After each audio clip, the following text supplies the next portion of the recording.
Noong college ako, araw-araw kong nadadaanan at pinupuntahan ang simbahan ng San Vicente de Paul Parish sa San Marcelino Street, Ermita, Manila. Katabi kasi ito ng Adamson University kaya madalas puntahan din ito ng mga estudyante, mga professors at parishioners para umattend ng misa, mangumpisal at iba pang mga bagay. Ang original na chapel ay itinayo noong 1883 para sa mga pari at seminarista ng Congregation of the Mission. Pero nung Battle of Manila noong World War II, nawasak ang mga buildings ng Adamson University at nadamay na rin dito ang simbahan.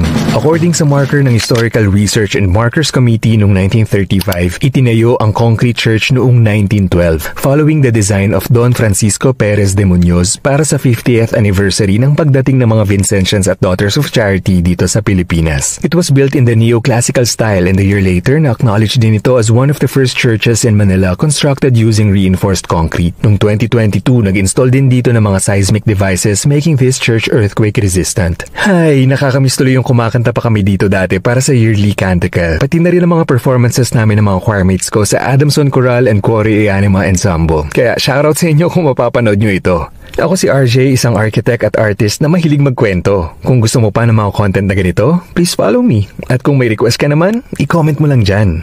Bumisita ka rin dito sa SV Church or San Vicente de Paul Parish para mas ma-appreciate mo ang ganda at history ng simbahan na ito. Kasi ako,